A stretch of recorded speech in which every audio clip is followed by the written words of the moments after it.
꽤 크네요. 아니, 우리 빌려서 하는 거예요. 아유, 댁은 어디셔요? 여기 방배동. 당내도. 인제대 지금 계신 지 얼마나 됐죠? 2010년에 갔으니까 벌써 꽤 됐습니다. 그 전에는 어디 계셨죠? 고대 아세아문제역 아, 맞아. 고대 아세훈연구소에 계셨지. 뉴욕에 언제 계셨어요? 제가 2번 있었으니까요. 94년부터 96년까지 있고 2005년부터 한 7년까지 있었나? 근 10년 소위 통일 문제 연구하는 분들이 정말 할 얘기도 없고 해봤자 그랬는데 이제 조금 그럼요. 룸이 생기고 예. 상상력의 공간이 생겨서 이 프로그램 설명은 대충 들으셨죠? 네네. 네, 이게 은근 재밌어요. 자유한국당에서 또 보나 보더라고. 끝나고 나면 꼭 한마디씩 토를 달아. 이거 올리면.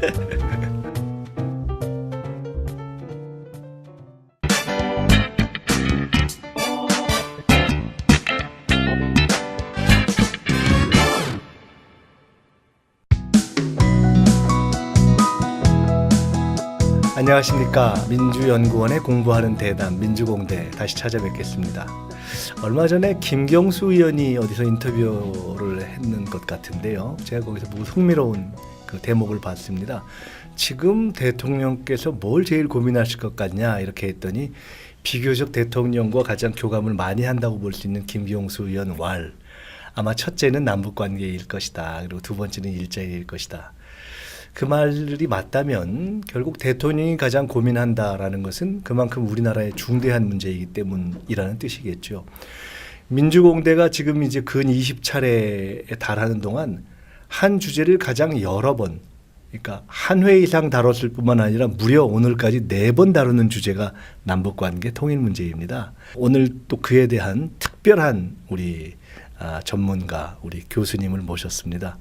우리 김현철 인제대학교 통일학부죠. 통일학부 네. 교수님 모셨습니다. 반갑습니다. 예, 반갑습니다. 저희가 지금 제가 시작하면서 말씀드렸지만은 이 첫 시작회를 정세현 장관님하고 했고 예.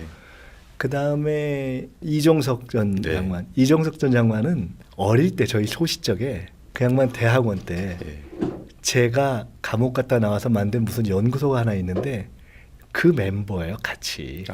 박선원, 이종석, 이부영, 고영구, 네. 김정남 등등이 다 거기 멤버. 저도 이종석 장관님하고는 같이 공부했습니다. 예. 바로 지난번에는 보수 언론 속에서 진보적 방향을 늘 말씀해 주시는 우리 김영희 대기자. 예. 아유. 굉장히 좋았어요. 아유, 그럼요. 예. 오히려 예. 늘 저분은 저리 말씀하시겠지 생각하는 분과 다른 또 굉장한 어떤 통찰 아래 말씀을 들어서 그렇습니다. 좋았는데 오늘 사실은 이제 김현철 교수님을 모시면서는 저는 또 다른 기대가 있었습니다. 분명히 오늘 이제 지켜보시면 다른 또 배움이 있으실 거라고 믿습니다. 삼성경제연구소 북한연구팀에도 계셨지 않습니까? 네. 통일 문제에 대한 연구의 어떤 시작이랄까 인연은 언제부터 어떻게 되셨나요? 예, 뭐 아무래도 저는 이제 석사도 북한의 1960년대 논문을 썼고 박사 논문은 북한의 1960년대 공장 관리 제도라는 걸 썼습니다.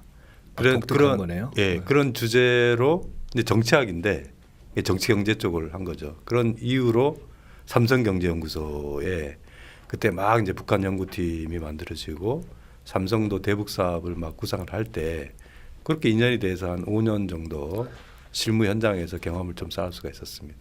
아니 그러면은 공부해서 논문을 쓰신 후에 일종의 직업으로 최초 가신 것이 삼성경제연구소에 그쵸. 시작을 하신 거네요. 논문 쓰자마자 4개월 만에 그게 참 삼성이 빠른 곳이군요. 눈치가.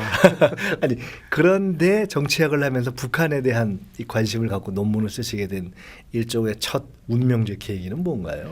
그걸 좀 거창하게 얘기했으면 좋겠는데 뭐 거창한 동기는 아니었고요. 네. 어차피 국내에서 공부를 해야 될 상황에서 국내에서 공부할 때 가장 좋은 좀 경쟁력 있는 분야가 네, 어디겠냐. 네. 결국 뭐 북한 연구 아니겠느냐. 그렇게 해서 시작을 한 거죠. 원래 고향은 어디시죠? 저는 강원도 동해시입니다. 동해시. 예.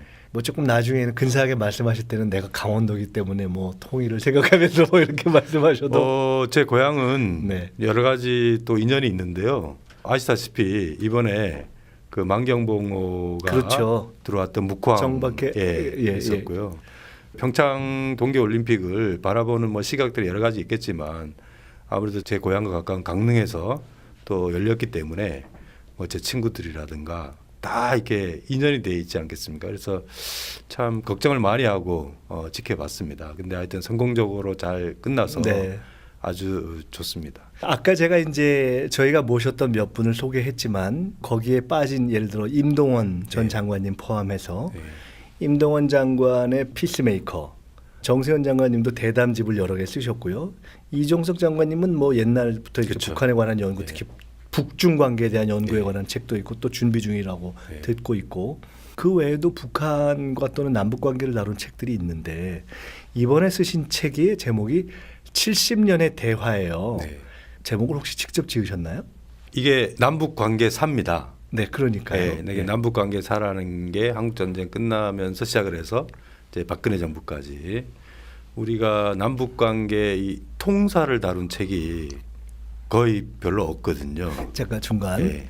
그래서 제가 사실은 이 책이 굉장히 남북 관계에 관한 책이 많을 것 같은데 제가 읽어보고 굉장히 독특하고 굉장히 흥미롭고 도움이 많이 된다. 정말 주변에 권해야 되겠다. 감사합니다. 저희 당 당원들의 필독도서, 민주연구원에서 필독도서를 고르고 있는데 예를 들어 김대중 자서전, 노무현 자서전 뭐 이런 것들을 제가 필독도서로 고르고 있어요. 근데 남북 관계사 중에 하나를 뽑는다면 이걸 선택해야 되지 않는가라는 생각을 사실 전 최근에 네. 했습니다. 읽고 나서 70년의 대화라는 제목을 단 이유가 우리가 이미 70년이나 대화를 한 경험이 있다는 걸 강조하시기 위한 겁니까? 아니면 결국은 앞으로 대화를 해야 된다라는 것을 강조하시기 위한 겁니까? 아니면 국면이 이렇게 출렁출렁했지만 알게 모르게 늘 사실상은 대화가 지속됐다라는 걸 강조하시기 위한 겁니까? 뭐 여러 가지 다 있을 수 있겠지만 어떤 의미에서? 그러니까 이게 남북 관계 악화의 시간이 굉장히 오래되다 보니까 대화에 대한 오해가 있는 것 같아요. 마치 이게 대화를 무슨 보상으로 생각한다든가 마치 그렇죠. 대화에는 막 조건을 달아서 뭐 하는 거라든가 이렇게 생각하는데 저희도 가끔 그렇게 생각될 예. 때가 있어요. 근데 대화라는 거는 종류가 여러 가지가 있습니다. 아시다시피 우리가 휴전회담이라는 거는 전쟁 중에도 대화를 한 거잖아요. 그리고 50년대에도 제가 이제 50년대에도 뭐 제네바 회담 같은 걸 네, 다룬 네. 이유도 그 냉전의 한 복판에서도 필요하면은 대화를 하는 겁니다. 뭐 70년대부터 말할 것도 없죠. 그러니까 남북 관계라는 게 전쟁과 분단과 냉전의 시기를 거쳤지만 늘 대화가 있었거든요. 그러니까 대화의 목적과 대화의 의도와 뭐 다양할 수가 있습니다. 그렇지만 지금처럼 대화 자체를 부정하는 이런 그 인식과 대화 자체를 부정하는 이 사람들은 역사성이 없는 거예요. 그래서 사실은 네. 저는 중요한 뭐 포인트네요. 이 책을 자유한국당 분들이 한번 읽어봤으면 좋겠어요. 그러니까 대화가 기본이고 남북 관계사 자체가 어떻게 보면 대화의 역사인데 그렇죠. 네. 그걸 우리가 어떻게 보면 좀 망각하고 있다. 마치 대화가 가끔 하는 것 또는 조건부로 하는 것이라는 생각을 하는데 그렇지 않다라는 맥락에서 대화라는 키워드로 정리를 하신 거 아닙니까? 대화라는 게 문제가 있기 때문에 대화하는 거 아닙니까? 그렇죠. 문제가 없으면 뭐 사실은 굳이 대화를 안 해도 눈빛만 봐도 서로 할 수 있는 거지 않습니까? 입장 차이가 크고 서로 현안 문제에 대해서 서로 다른 생각의 차이가 크기 때문에 대화를 통해서 해법을 모색하고 하는 게 이제 분단의 역사라고 봐야 되죠. 그러니까 분단의 역사를 다르게 얘기하면은 또 대화의 대화의 역사이기도 역사. 합니다. 네. 지금 말씀을 들으면서 직전에 제가 김영희 네. 대기자님을 모셔서 말씀했다 그랬지 않습니까? 김영희 선생님과 말씀을 나눌 때 우리 외교안보 정책의 목표 또는 우리 김영희 선생님의 칼라가 뭡니까 하면서 저희들이 대화를 나누면서 정리해 본 결론이 평화 지향의 현실주의자다. 즉 결국 모든 외교안보는 모든 전쟁은 특히 한반도에서의 모든 정책은 궁극적으로는 평화를 위한 것이다. 이걸 그렇습니다. 잊지 않으면 안 된다고 말씀 주셨거든요. 굉장히 중요한 거더라고요. 목적이 없는 정책이 무슨 의미가 있겠어요? 그런 의미에서 평화라는 키워드로 설명을 하셨고 오늘 평화라는 키워드로 정책의 목표를 설명하고 대화라는 키워드로 우리 정책의 역사를 설명하신 관계 역사를 설명해 주신 것이 일맥상통 아닌가. 네. 역시 거장들은 통하는 것 같은데 아유, 감사합니다. 이 책이 참 제가 재밌게 본 것이요. 이게 남북 관계사 아닙니까? 대북 협상 관계사인데 의외로 저도 읽다 보니까 그래 맞아. 단편적으로 모르지만 이렇게 쭉 정리해 놓은 책이 참 적구나 하는 생각이 들었는데 경험을 써놓은 책은 이렇게 이론적 이해를 돕는데 좀 부족하고 이론을 쓴 책은 현실 감각이 부족한데 제가 감히 평한다면 이 책을 저는 보고서 어떻게 봤냐면 문학적 이론서라고 저는 봤어요. 아유. 무슨 말씀이냐면은 이론적 분석을 했는데 그 내용 사건마다 표현이 굉장히 문학적이에요. 그러니까 문학이라는 게 거창한 문학이어서가 아니라 보면서 현장이 눈에 떠오르게 쓰셨더라고요. 굉장히 서술이 그래요, 다. 이게 이 책을 쓰는 과정이 힘들었어요. 네. 제가 이런 책을 써봐야겠다 생각을 한 10년쯤 되고요. 통사라는 게 시기별로 다 다뤄야 되기 때문에 일단은 시기별로 논문을 쓰자. 그래갖고 첫 번째 논문을 7년 전에 썼으니까요. 이걸 이제 논문을 다 쓰고 나고 보니까 중요한 건 사람들이 읽을 수 있어야 되잖아요. 네. 그래서 이게 많은 사람들한테 읽혀야겠다. 대학교 1학년들도 읽을 수 있는 책을 만들어야겠다라고 생각을 하다 보니까 애초부터 그렇게 생각하셨군요. 예, 앞에 도입부부터 시작해서 흥미를 유발하고 또 질문을 던지고 그래서 들어가서 그 질문에 대한 답을 찾고 하는 거를 장별로 하다 보니까 그렇게 고치는데도 한 2년 반 걸렸습니다. 그래서 사건 또는 어떤 이슈들에 대한 설명이 네. 각각 핵심을 설명하면서 굉장히 그림을 그리듯이 이렇게 네. 짧지만 비춰주고 중간중간 문장이 한 문장이지만 굉장히 문학적이라는 느낌이 들어서 저는 우리 김현철 교수님이 굉장히 글재주가 좋으시구나. 이게 정말 이렇게 읽는데 제가 자신 있게 말씀드리는데 독자들께 아주 흥미롭게 이렇게 재미있게 읽으실 수 있다 이런 생각이 들었고요. 네. 저는 기본적으로 재미가 있어야지 사람들이 책을 읽을 수 있는 거 아니겠습니까? 네, 네. 그건 당연히 글 쓰는 사람이 신경을 많이 써야 되죠. 이제 저희가 좀 큰 얘기부터 조금씩 좁혀보겠습니다. 우선 큰 얘기 조금 더 하겠습니다.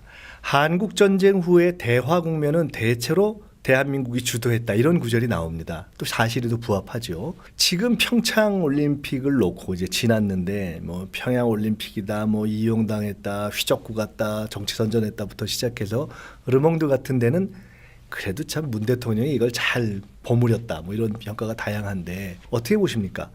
그 동안의 연장선에서 결국 평창을 가장 큰 눈에서 이렇게 보면 대한민국의 주도성이 가장 컸다? 어떻게 평가할 수 있는가요? 뭐 지금 생각을 해보시면 아시겠지만 평창 이전과 평창 이후가 다릅니다.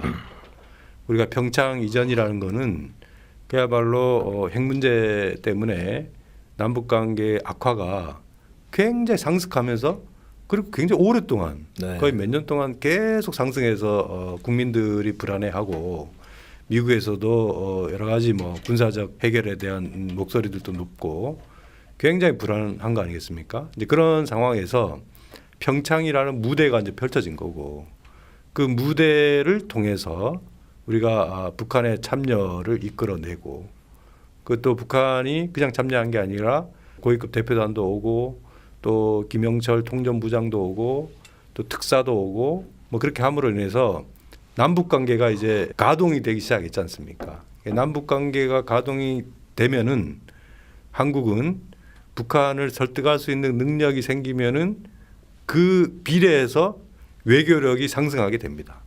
결국에는 그걸 갖고 한미 간의 협의들을 통해서 우리가 바라는 한반도를 일종의 아직까지는 물론 넘어야 될 고개들이 많은 것 같아요. 그렇지만 우리가 원하는 한반도 정세를 이제 막 시작했다. 그것이 평창이 준 선물이 아닌가. 얼마 전에 제가 누구랑 얘기하다가 야 한국의 이 언론 특히 보수 언론은 되게 웃긴다.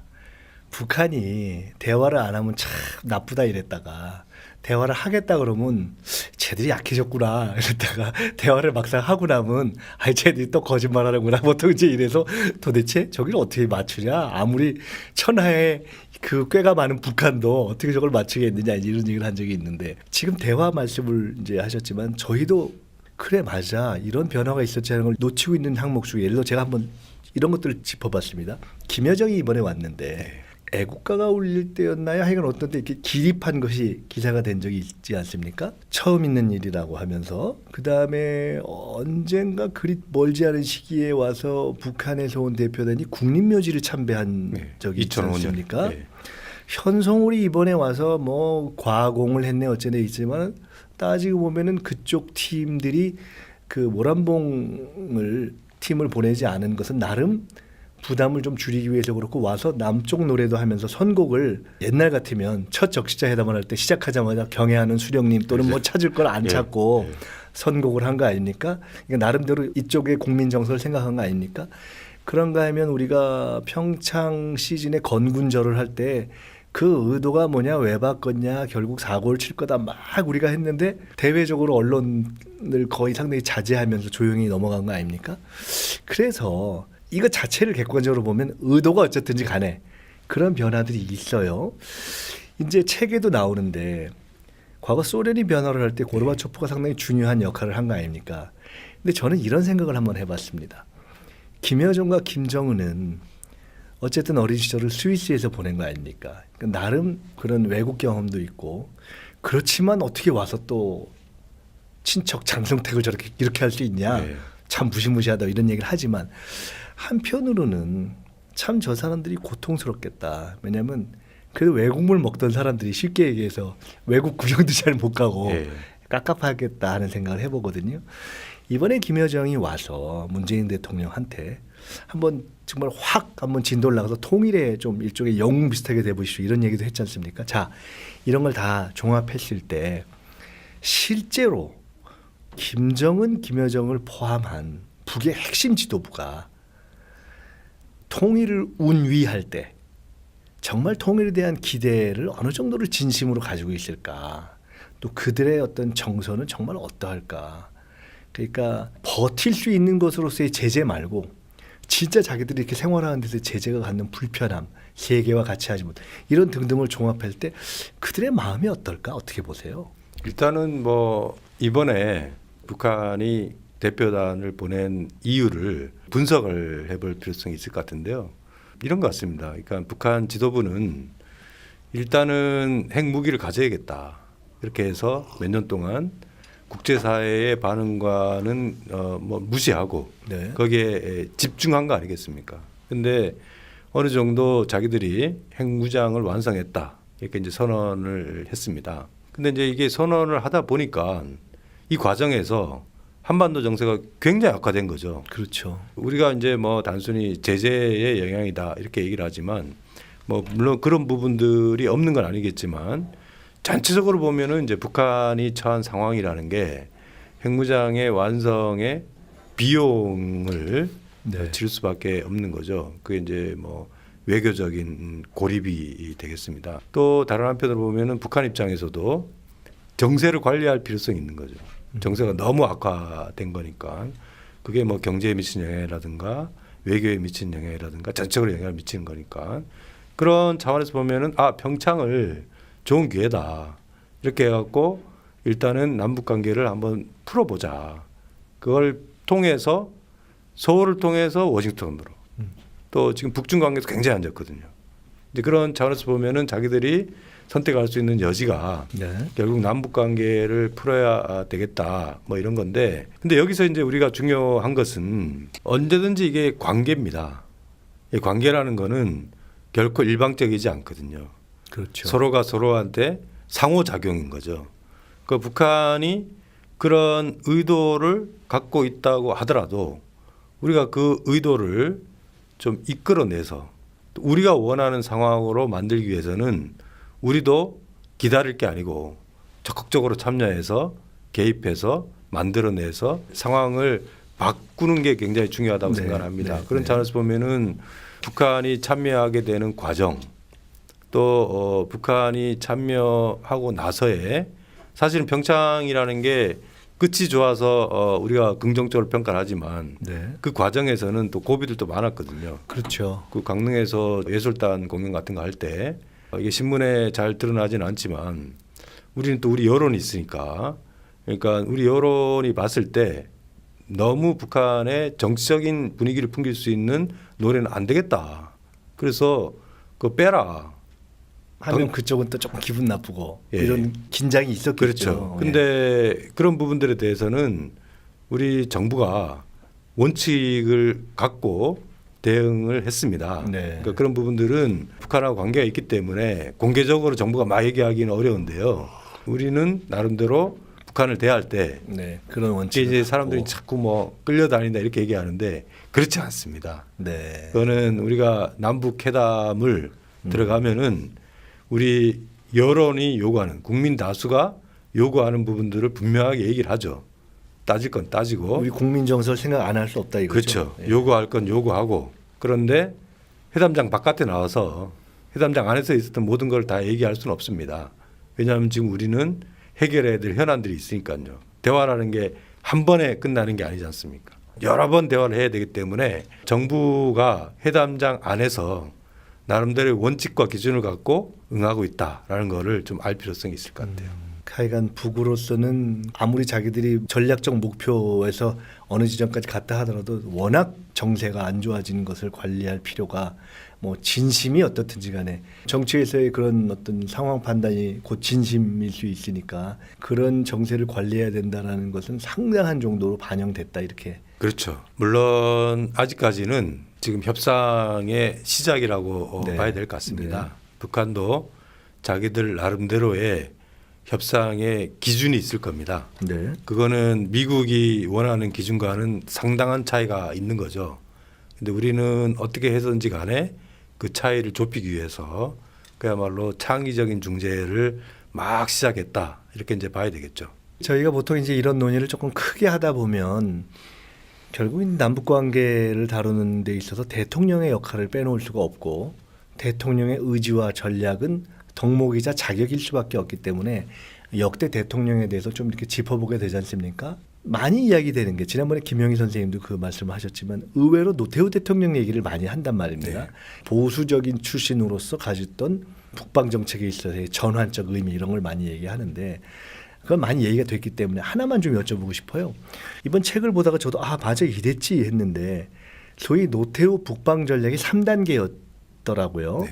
근데 첫 번째 단계가 중국 소련을 당시로선 소련을 비롯한 동구권과의 수교가 첫 번째고 그다음에 남북 관계를 진전시켜서 남북 기본 합의서 채택까지 갔는데 3단계가 우리의 생활 문화권을 연변과 연해주까지 확대한다라는 것이 3단계로 되어 있더라고요. 이게 무슨 뜻이지? 굉장히 흥미롭더라고요. 그럼 뭘까요? 북방 정책을 구상을 했을 때 굉장히 원대한 구상이었던 것 같아요. 그래서 전체적으로 보면은 물론 한소 수교, 한중 수교, 그 중국과 소련하고의 우리가 수교가 없었던 거를 이제 수교를 한 거니까. 네. 그러면서 그야말로 그런 국가들하고의 관계를 막 시작을 한 건데요. 북한이라는 게 일종의 다리지 않습니까? 그야말로 우리가 북한이라는 다리를 건너면은 네. 더 큰 대륙하고 이제 만날 수가 있는 건데 남북 관계 차원의 한정한 논의가 아니고 그 남북 관계와 그야말로 중국 소련 저 대륙하고의 관계를 같이 묶어서 처음부터 구상을 했던 것 같아요. 그러니까 생활 문화권이라는 게 뭐 여러 가지로 해석을 할 수 있을 것 같은데요. 극동 지역에는 고려인들이 있고 또 우리 동북 지역에는 조선족들이 있고 뭐 그런 문화적인 공동체를 확대한다는 그런 측면도 있지만은 도로 교통이라든가 기타 여러 가지 일상생활 차원에서도 이게 우리가 연결이 되면은 우리한테는 그야말로 가능성이 많아지는 거죠. 그래서 지금 문재인 정부도 북방경제위원회라는 거를 네. 했지만 그 구상의 역사는 굉장히 길다.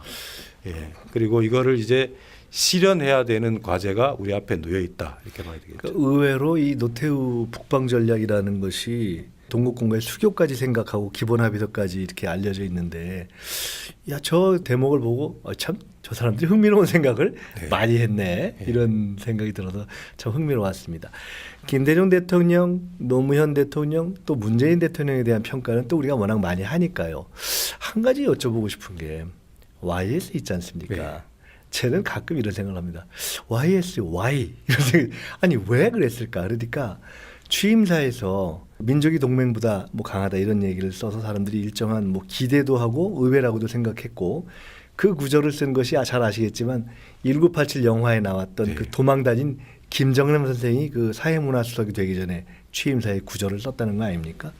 근데 그랬던 YS가 6개월마다 통일부 장관을 교체하고 너무 무능하고 또 본인이 말과는 달리 굉장히 막 강경 일변 들어가서 오히려 클린턴이 말릴 정도의 상황을 가진 것이 도대체 왜 그런 건지 저는 이게 소위 보수 세력 또는 보수 언론이 강하게 끊임없이 작동을 해서 끌어당겨서 그런 건지 아니면 붕괴론에 대한 정보가 오도돼서 그런 건지 아니면 DJ가 하는 건 다 싫은데 DJ가 카터 보내고 일괄타기를 하라고 하니까 그 꼴이 보기 싫어서 그랬는지 도대체 왜 그랬을까요? 제가 이제 이 책을 쓰면서 다른 그 시기들은 한 뭐 10년 이렇게 네. 묶었는데 김영삼 정부 시기 5년을 꽤 분량을 좀 많이 썼습니다. 왜냐하면은 김영삼 정부가 주는 시사점이 굉장히 크다. 제일 중요한 거는 여론과 대북 정책의 관계입니다. 대북 정책 여론. 그렇죠. 네. 물론 뭐 대북 정책이라는 게 어떤 정부라고 하더라도 국내 정치와 분리해서 추진할 수는 없겠죠. 네. 선거를 치러야 네. 되니까. 네. 그렇지만 김영삼 정부는 너무 과도하게 국내 정치 중심으로 대북 정책을 풀었다 이런 생각이 좀 많이 들고요. 여기서 김영삼 대통령이 정말 착각한 게 있습니다. 그건 뭐냐면은 여론에 대한 해석인데요. 우리는 대체로 보면은 그게 책 중에 나오는 이중성 여론의 그렇습니다. 이중성에 그거 참 예. 재밌던데 말씀 좀 근데 해주시죠. 그거는 예. 지금도 마찬가지거든요. 네, 네, 네. 우리 국민들이 북한에 대한 여론은 굉장히 보수적이죠. 그렇지만 그렇죠. 대북 정책, 남북 관계에 대해서는 정부의 역할도 굉장히 중요하게 생각을 하거든요. 그러니까 우리가 항상 남북 관계의 악화가 벌어지면은 일단은 북한을 보죠. 북한이 또 왜 저러나. 네. 북한이 나쁘다 이렇게 생각을 하는데 그렇게 해서 정세가 불안해지면은 북한을 보던 시각이 정부를 보거든요. 정부가 어떻게 해봐라. 그 참 흥미로워요. 좀 능력을 발휘를 해봐라. 그걸 이중성이라고 표현하셨더라고요. 그게 이중성이 우리 국민이 이게 복잡합니다. 근데 김영삼 대통령은 그걸 너무 한면으로 해서 한면으로만 해석한 거죠. 그러니까 김영삼 정부의 대북 정책은 여론을 충실하게 따랐어요. 여론을 그대로 따랐습니다. 그런데 나중에 보니까 이게 냉탕 온탕 왔다 갔다 해서 왜냐 여론이 복잡하거든요. 네. 최근에도 참 재밌는 분석이네요. 최근에도 우리가 보면은 여자 아이스하키 단일팀을 단일팀 똑같은 둘러싸고 거죠. 예. 이제 젊은 세대가 굉장히 이제 비판적인 생각들을 막 쏟아냈잖아요. 근데 그것도 마찬가지로 복잡합니다. 그러니까 그 공정성에 대한 문제 제기가 있으면서도 네. 다른 한편으로 평창 동계올림픽에서 단일팀을 만드는 의미와 역할과 기능에 대해서 예. 하나하나 이해를 해 나가잖아요. 그 생각이 바뀌는 거거든요. 그거는 그러네요. 보수 야당이나 보수 언론에서 굉장히 관성적인 색깔론하고 일치시켰는데 일반 여론은 그렇지 않습니다. 젊은 세대든 우리 국민들 일반 여론이든 그래서 항상 대북 정책은 네. 직자적으로 여론을 따라가기보다는 문제를 해결하는 게 정말 중요합니다. 그러니까 예. 참 중요한 말씀이네요. 늘 나타났는데 당장 표피적으로 보수적으로 보이는 것만 보다 보면 잘못하면 그렇죠. 헛짓게 된다. 그렇습니다. 그래서 여론의 본질, 표피, 상층부 밑에 있는 어떤 저류를 봐야 되고 우리 국민은 그런 이중성을 다 갖고 있다. 그러니까 요새 말로는 띄엄띄엄 본 거군요. 그러니까 정확히 못 보고. 그러니까 정치하시는 분들이 우리 국민의 수준을 예. 과소평가하면 안 돼요. 그거 참. 예, 이게 촛불 재밌네요. 혁명을 이룬 국민의 그 수준이라는 게 굉장히 높습니다. 또 한 대통령 제가 YSY 이랬는데 또 하나가 제가 Y 이런 게 MB, Y 제가 이런 생각이 들었어요. 아니 그 책에 나오는데 최초의 통일부를 폐지하자고 들고 나왔던 거 아닙니까? 그건 뭐 헌법 정신도 무시하는 거고 어떤 누구도 그랬던 적은 없는 거 아닙니까? 통일부로 없어져 간 건. 근데 도대체 아니 어쩌자고 그런 발상이 왜 생겨났을까? 일종의 그런 친일 반통일적인 발상은 왜 MB는 그런 생각을 했을까? 왜 그런 거죠? 일단은 뭐 김대중 노무현 정부 10년에 대한 너무 과도한 반대쪽을 선택하다 보니까 과도한 그랬던 차별화. 거고요. 예. 그때도 우리가 이제 많이 얘기를 했지만 이 뉴라이트 세력들의 일반적인 인식의 수준인 것 같습니다. 그러니까 통일 문제도 네. 이제 국제적으로 풀어야겠다. 그래서 통일부를 인수위 때 폐지하고 아예 외교부에 합치자라는 게 이명박 정부의 대북 정책의 특징이기도 하고 이명박 박근혜 정부를 연결하는 기본 인식이라고 봅니다. 그렇게 생각을 하니까 그야말로 먼저 움직이지 않고 북한이 붕괴할 때까지 기다리고 압박을 계속하고 그러다 보니까 통일 대박론, 북한 붕괴에 대한 흡수 통일론을 얘기를 하니까 이명박 대통령은 통일은 도둑처럼 온다 이렇게 얘기를 한 거잖아요. 네. 그거는 박근혜 정부의 통일 대박론하고 연결돼 있거든요. 일맥상통되죠. 그러니까 그러다 보니까 수동적이고 기다리고 그 결과는 남북 관계가 악화되고 북한의 핵 능력이 고도화되고 시기를 놓친 거죠. 굉장히 안타깝습니다. 지금 말씀 중에 나왔지만 여러 번 그 표현이 나왔는데 대북 정책을 큰 틀로 범주를 나누면 뭔가 리드하거나 끌고 가거나 아니면 웨이트 그냥 기다리거나 아니면 막 공격해 보거나 뭐 이렇게 쭉 주물러다가 실패하거나 크게 뭐 이렇게 분류되는 것 같아요. 그 이명박 정부의 대북 정책을 우리 평가를 할 때 네. 천안함 사건을 많이 거론하는데요.